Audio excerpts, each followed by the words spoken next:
Welcome back to Grade 7 Science, Unit Number 1, Life Systems. This is lessons number 3.3 and 3.4, the Ecosystems Regulators. In previous classes, we have read about how the environment takes care of itself by recycling its own materials. Today, we are going to look at how the ecosystem is able to control its own growth. Before we continue, can you think of any ways that the environment keeps itself in balance? I want you to put the video on pause and jot down your ideas on ways that the environment can keep itself in balance. And then when you're finished, we'll resume. Okay, let's move on. Different plant and animal species are very good at reproducing. Why then do we not see an overflow of dandelions or rabbits? Well, the ecosystem has natural limiting factors in place. These are things that control the number of individuals of a species in a population. For example, there is the predator-prey relationship. As the number of prey increase, there is more food for the predators. This leads to more prey being killed and a decrease in the prey population. This in turn causes the predator population to decrease until the prey population increases again. The cycle continues again and again. And you can even see it on a chart here with the number of prey and the number of predators over a period of time. So when I'm done talking, please put the video on pause so that you can fill in the words to this statement. According to this chart, there should always be more blank than blank. All right, we'll talk about this tomorrow. Different species compete for the same food. As the food supply decreases, there is less food for all of the competing species, which causes their populations to decrease. So the species need to cooperate to ensure that there is enough food for all. Diseases and parasites also control the size of a species population. As one species declines in number due to a disease or a parasite, so too do other species that feed on the affected species. Natural climate changes also limit population growth. An unusual amount of snowfall will cover a normally grassy area, making it impossible for all the members of a species to find the food they need to survive.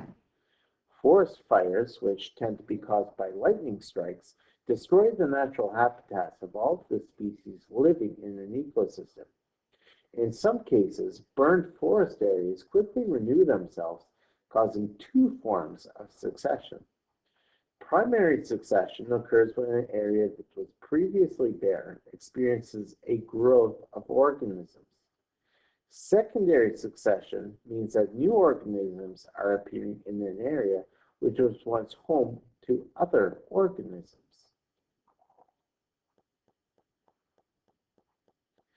Diversity refers to the number of different species living in an ecosystem. The greater the diversity, the greater the chances of the ecosystem regenerating. This is because different species perform different functions which stimulate the continued growth and repairs of an ecosystem. And so here's an example of an ecosystem that has a very high level of diversity. My question for you is, can you think of any ecosystems that have a high level of diversity? Put the video on pause now so that you can write down your response to this question. And let's carry on. Human technology can act as positive or negative regulators for the environment. For example, farming technology can create clear farmland that is suitable for new species of birds. But while pesticides can be used to kill annoying insects, they can also kill plant life. And you folks have probably heard of this before today's video, but there are also growing concerns over eating fruits and vegetables that have been grown on farms which have been treated with pesticides. Medicine is also used to control the ways in which microorganisms affect us. Not all microorganisms are bad, but some carry diseases and cause annoying infections.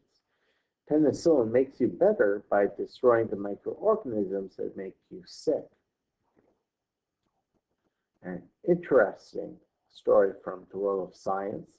Sir Alexander Fleming was the Scottish-born biologist who accidentally discovered the fungus that is used to create penicillin. His unexpected discovery has led to millions of lives being saved over the last 80 years.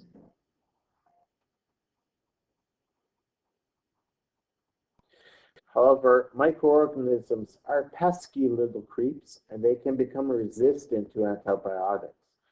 That is why a doctor is very careful not to give you the same penicillin every time you get a throat infection. Scientists are working every day to find new antibiotics that microorganisms cannot fight off.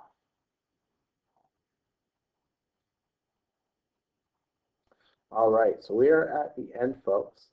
And in addition to the other questions that I posed on this video, we're also going to go over this fill in the blanks activity in tomorrow's class. So what you're going to need to do when I finish speaking is put the video on pause, read over each statement, and then jot down the word or words that I have covered up. If you don't feel confident in your ability to try this activity at this moment, you need to go back and watch this video at least one more time. And then when you're ready, please put the video on pause.